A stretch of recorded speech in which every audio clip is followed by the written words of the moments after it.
I'm actually in shock right now. I'm in shock. I just sat down to do a totally different kind of video, and then multiple news stories dropped at once. And I knew that I had to talk to you about it because it's primary season. We have to reimagine this Democratic Party if we, one, want to win elections, and two, want to change America. And this all has to do with Donald Trump and Hakeem Jeffries. Let's start with Donald Trump. Donald Trump did this earlier today. On his blog, he announced that for years, the Biden administration weaponized the justice system against their political opponents. And anyone who disagreed with them, one of the clearest examples of this was when Crooked Joe used the FBI and DOJ to take out a member of his own party after highly respected Congressman Henry Cuellar bravely spoke out against open borders and the Biden border catastrophe. Sleepy Joe went after the congressman, even the congressman's wonderful wife, Imelda, simply for speaking the truth. By the way, none of that is true. None of that is true. I'm just going to skip over all that other fucking propaganda. But he said, because of these facts and others, I hereby announcing my full and unconditional pardon of beloved Texas Congressman Henry Cuellar and his wife. Henry, I don't know you, but you can sleep well tonight. Your nightmare is finally over.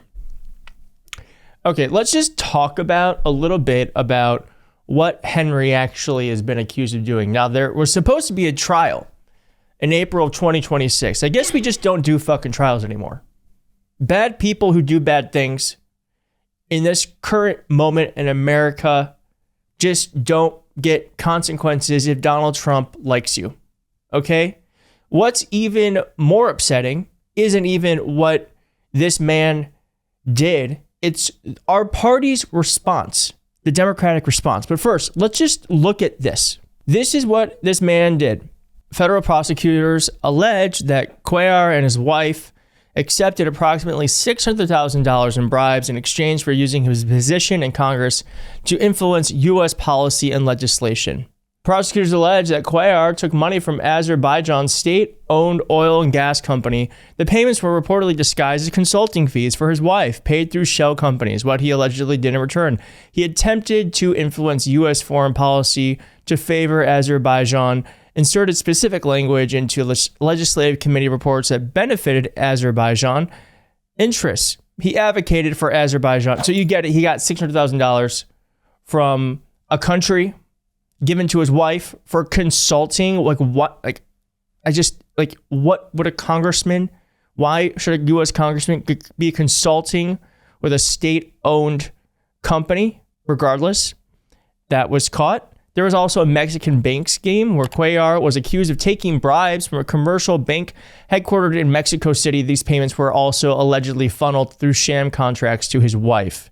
So they were money laundering, getting bribes, and in return, they were passing or supporting legislation that would help the companies that were giving them money. Okay? That is who Donald Trump pardoned. Not the worst person he's pardoned, but that's who he pardoned. Now, what I cannot believe is the response Hakeem Jeffries had. Multiple responses. Here's the first one. He said what Donald Trump did was right. This was the right outcome. This is Democratic Congressman Henry Cuellar and his wife, who were charged with bribery. What's your response?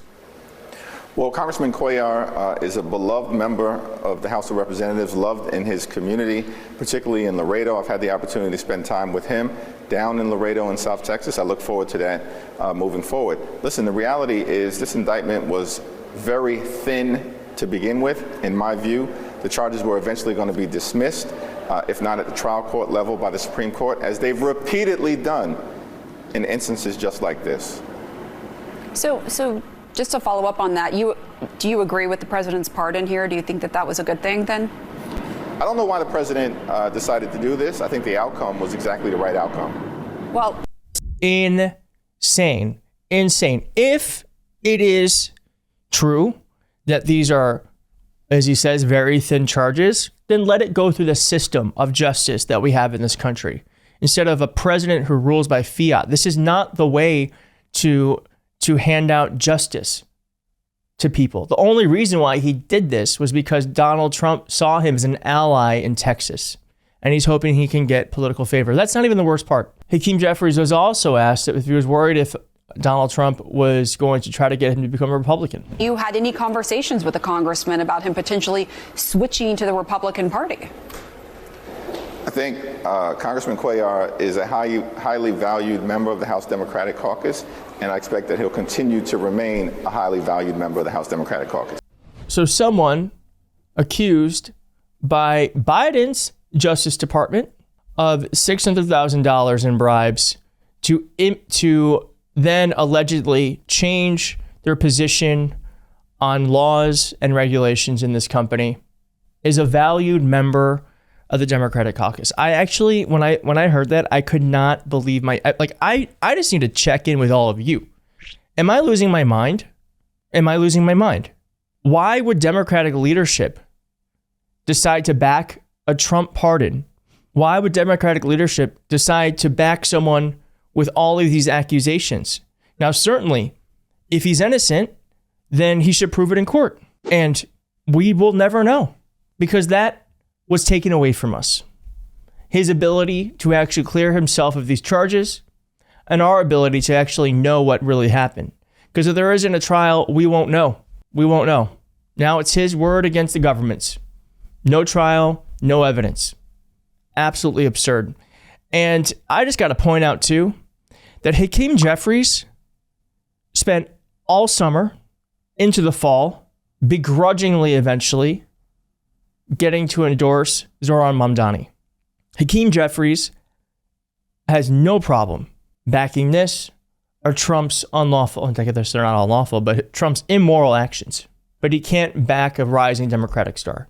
I just do not understand it. And I just got to end with this, because Jeffries also said that he does not expect Dems to pursue impeachment of Pete Hegseth because he feels like it doesn't matter, because they won't be brought to the floor, and we know that the Senate will not vote to impeach. That's fine for now, but what if we're in power? I just don't understand this. This unilateral disarmament. I just, whatever happened to just fighting for things? Whatever happened to fighting for things? I guess someone who backs someone who has bribery charges for using their position for political and financial gain probably doesn't have fight in them. And I want to go back to my first point. We cannot win if we remain a party that is only slightly less immoral than the Republican Party. One of the biggest critiques of both parties is that both parties are essentially the same. Now, I'm close enough to this shit to know that that's not true. But broadly speaking, when things like this happen, I understand that critique. Because what happened to demanding justice, regardless of party?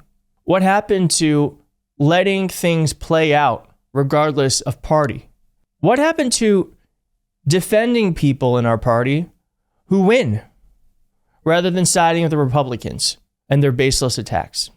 We just got to have a huge shakeup. We've got to have a huge shakeup. We need fighters. We need people who are willing to say what is right and what is wrong, regardless of who it hurts. And we cannot keep going on like this. We can't. I don't want to be associated with a party that's the less bad version of the Republicans. I want to be a party that is the better version of America. That's what I want. Maybe that's still too naive and pie in the sky. But unlike Jeffries, I'm going to point to a star in the sky and I'm going to shoot to reaching it. Instead of saying it's not possible. I believe it's possible to create a party that actually reflects our morals as Americans and as Democrats. This shit is not it. Nope. Not doing it. Not doing it. Whew, I'm pissed off. Okay. Well, thanks for watching. Let me know how you feel, and I'll talk to you soon. Bye.